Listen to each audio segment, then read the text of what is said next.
자, 그러면 김상곤 회장님, 그러면 농사를 지으시는 농어민 입장에서는 기회소득이 가지는 장점이 뭐가 있을까요? 예, 기회소득의 장점은 첫 번째로 지금 우리 농업인들이 농사를 지면서 친환경 농업을 하면서 거기에 따른 그러니까 도시 근로자하고 우리 농업인들하고의 그 차이가 한 40% 정도의 소득 차이가 납니다. 근데 이 기회소득은 앞으로 그러한 거를 갖다가 좁혀 나갈 수 있는 길이 아닌가. 그리고 실제 친환경 농업에 이렇게 지원을 해주는 거는 제가 볼 적에 아마 이것이 처음인 거예요. 민선 8기 들어서 가지고 그래가지고 친환경 육성을 20%까지 하겠다라고 이미 발표한 바 있거든요. 그래서 아마 그것의 연장선이 아닌가. 그로 인해서 지금 이러한 지원이 처음 시작하는데 앞으로 조금 더 저는 제 개인적인 생각은 도시 근로자들하고의 뭐라 그럴까 연소득이 조금 더 줄어들었으면 좋겠다 하는 걸 바람입니다.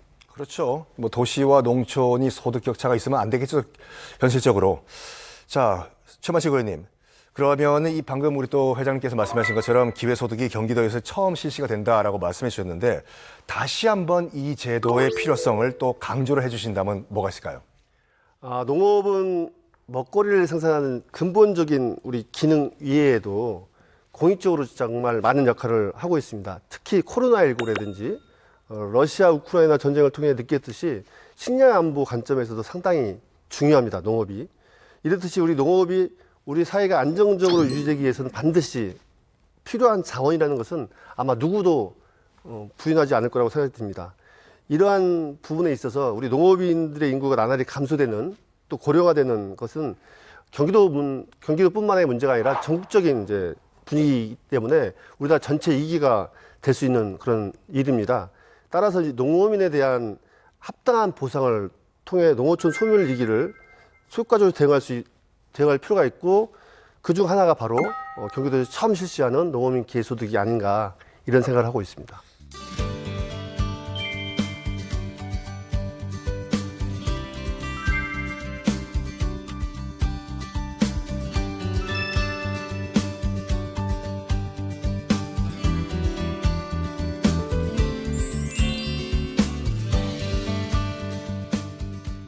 자, 우리 주변에 있는 공기산소와 같이 이거 공기산소에 대해서는 우리가 없으면 죽지만 항상 있으니까 그러느냐고 당연시 여기는데 먹거리 같은 경우에도 당연히 옆에 있다 보니까 관심이 없으신 분도 계십니다. 그렇지만 사람은 안 먹으면 죽지 않습니까? 그래서 우리가 좀 더 관심을 기울여야 될 것 같습니다. 그래서 이렇게 우리가 기회소득에 대해서 이야기를 나눠보고 있는데 의원님, 지난 6월에 조례안이 수정 가결됐습니다. 어떤 내용이 포함되어 있을까요?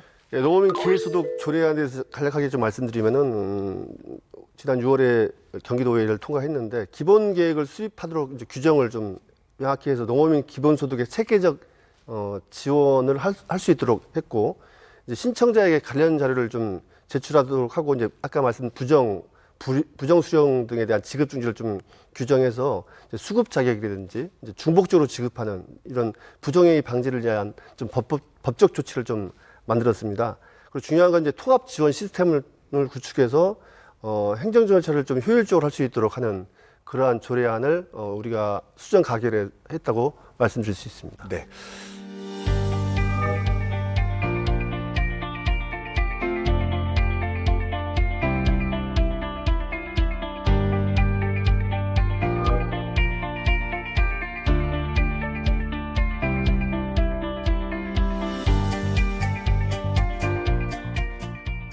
자, 지금 많은 분들이 노력을 해주셔가지고 이 정책이 만들어지고 있는데 회장님, 그러면은 이 농민을 대표해서 또 이 자리에 나오셨지 않습니까?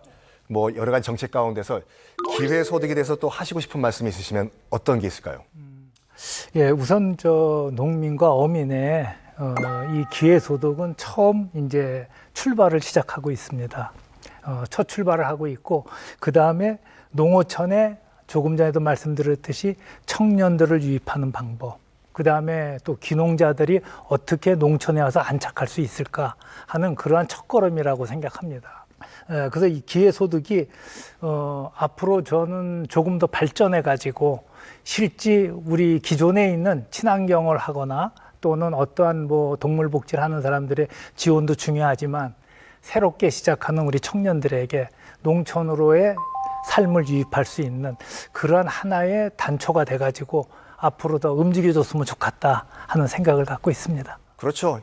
인센티브가 충분하면은 뭐 도시 지역으로 나갔던 청년들이 다시 자연스럽게 또 유입이 되겠죠. 자, 최 의원님, 그 10월부터 이제 실시가 된다고 알고 있는데 앞으로 이제 이 제도가 잘 정착되기 위해서는 어떤 문제를 우리가 시급히 해결해야 될까요?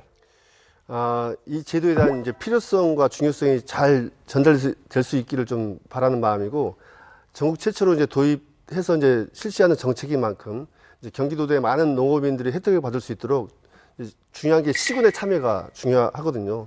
시군 참여를 좀 독려하고 홍보하는 것이 좀 중요할 것 같습니다. 이제 토론에서 제기된 이제 임차농이라든지 이제 특정 농업인 대상 등의 이제 의견을 종합적으로 좀 수렴해서 좀 보완할 것은 좀 보완하고, 빈틈없는 체계를 만들어서 꼼꼼하게 세심하게 농업인 기회소득이 잘 정착될 수 있도록 많은 관심과 또 집행부에서는 보다 더 세심한 배려가 있어야 되지 않을까 이런 생각을 하고 있습니다. 자, 오늘 이 두 분과 함께 농어민 기회 소득에 대해서 여러 가지 이야기를 나눠봤습니다. 농어촌이 그 어느 때보다 어렵습니다. 방금 두 분께서 말씀하신 것처럼 농어촌이 소멸되고 있거든요. 그러니까 고령화 문제도 있고 또 젊은 층은 다 이제 도회지로 나가버리고 소득 격차도 있고 이걸 우리가 빨리 해결을 해야 될 것 같은데, 자, 김상권 회장님, 실제 농민이시기도 한데요. 그러면 뭐 기회소득을 포함해가지고 이 농어촌 문제를 해결하기 위해서 어떤 제안을 또 해주실 수 있으신가요? 예, 저는 농어촌의 발전은 첫째 환경에 있다고 봅니다. 그게 이제 뭐냐면 우리나라가 이제 그 기후 위기로 인해 가지고 지금 많은 어려움을 겪잖아요. 근데 실제 농업에서의 화학약품이라든가 또는 뭐 제초제라든가 이런 거를 갖다가 줄였을 적에 이산화탄소가 많이 주는 걸로 알아요. 농업자재에서. 그다음에 이제 두 번째는 뭐냐면 우리가 이제 항상 생각하는 미세 플라스틱 있지 않습니까? 이것이 바다로 들어가고 다시 그것이 오염이 됐을 적에 뻘이 망가지죠. 오염이 돼가지고. 근데 지금 EU나 유럽에서 발표한 바로는 이 대기에 실제 농업에서의 유기농 그 밭이 대기에 약 한 3배 정도의 탄소 흡수력이 있고, 그 다음에 또 이 숲의 5배의 흡수 효과가 가지고 있다고 이미 영국 토양학회에서 발표는 했어요. 그 다음에 지금 우리나라에 있는 저 삼면이 바다로 되어 있는 그 뻘에는 1년에 26,000톤의 탄소를 흡수할 수 있는 능력을 가지고 있다고 하거든요. 그래서 저는 제안을 좀 하고 싶다면은 이러한 농업을 갖다가 정책적으로도 키워나가야 되지 않겠나. 왜냐하면 뭐 환경농업만이 뭐 농업이다라고 얘기하는 건 아니에요. 실제 일반농도 필요합니다. 그렇지만은 지금 현재 일반농에 비해서 우리 친환경 농업이 너무 작아요. 매년 축소되고 있어요. 비근한 예로다가 2000년도에 전국에 5만 농가가 넘었는데 지금은 이미 4만 농가로 또 줄었거든요. 그리고 경기도 역시도 5천 농가에서 지금 4,700 농가로 줄었고, 그러면 이거를 갖다가 극복할 수 있는 거는 환경농업 쪽에서 정책적으로 좀 가야 되지 않겠나. 저는 그래서 제가 뭐 이렇게 말씀드리면 친환경 농업하는 사람이니까라고 말씀하실 수 있지만 이것이 앞으로의 우리나라가 뭐 2050년도까지 탄소 제로를 얘기했듯이 농업에서의 이산화탄소의 저감 효과, 이거에 대해서 조금 정책적으로 좀 신경을 써주셨으면 합니다. 예, 이상입니다. 이런 말이 있더군요. 그 땅에 뿌린 것은 어떤 경로를 거쳐서든지 반드시 우리 입으로 들어온다라는 말이 있는데, 우리가 농업을 어떤 식으로 해야 되는지 좀 우리가 관심을 기울여야 될 것 같습니다. 자, 의원님께서는 우리 농어촌 발전을 위해서 어떤 것이 필요하다고 보시나요? 다산 정약용 선생님의 삼농 정책이 좀 생각이 납니다.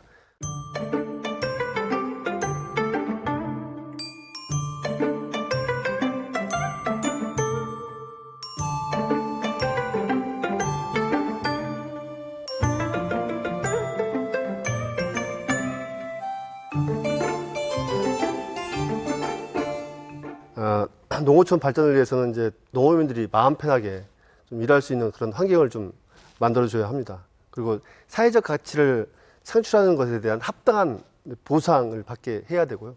또 이 일에 대한 자부심을 느낄 수 있도록 한다면은 지금보다 훨씬 더 농어촌이 활력을 찾을 수 있을 것이며 그 활력은 농어촌 발전에도 고스란히 이어질 것으로 보고 있기 때문에 이 옛날 우리 자산 정영호 선생님이 말씀하셨던 삼농 정책, 상농, 편농, 호농 이 부분이 지금에도 도입돼서 정책으로 실현되기를 바랄 뿐입니다. 정말 좋은 말씀을 해주셨습니다. 의원님께서 인식의 변화가 상당히 중요한데 솔직히 말해서 소득도 거의 비슷하고 농촌에서 일하는 것이 또 인식도 좋다고 하면은 당연히 많은 분들이 그쪽으로 유입이 되시겠죠. 자, 또 의원님 이렇게 오랜만에 또 이 자리에 나오셨는데 우리 또 지역 구민들께 또 한 말씀을 하셔야죠. 카메라 보시면서요. 예, 어느덧 11대 의회도 반년이 전반기 2년이 지나갔습니다. 2년 동안 또 도민을 위해 봉사할 수 있도록 기회를 주신 우리 도민 여러분께 또 성남 지역구 주민 여러분께 감사의 말씀 드리고요. 초심 마음 잃지 않고 언제나 주민 곁에서 오직 민생을 생각하는 어디서 무엇을 하든지 성남과 경기도만을 생각하는 그런 최만식 의원이 되겠다라는 다짐의 말씀을 다시 한번 이 자리에서 드립니다. 올여름 무단히 덥습니다. 더위 잘 이겨내시고 행복한 여름 보내시길 기원드리겠습니다. 고맙습니다. 네, 감사합니다. 자, 오늘 이슈에서는요, 농어민 기회소득 도입과 앞으로의 과제에 대해서 한번 살펴봤습니다. 모쪼록 우리 농어민들에게 좋은 정책을 좀 펼쳐주시기 바랍니다. 오늘 함께해 주신 두 분 감사드립니다. 감사합니다. 감사합니다.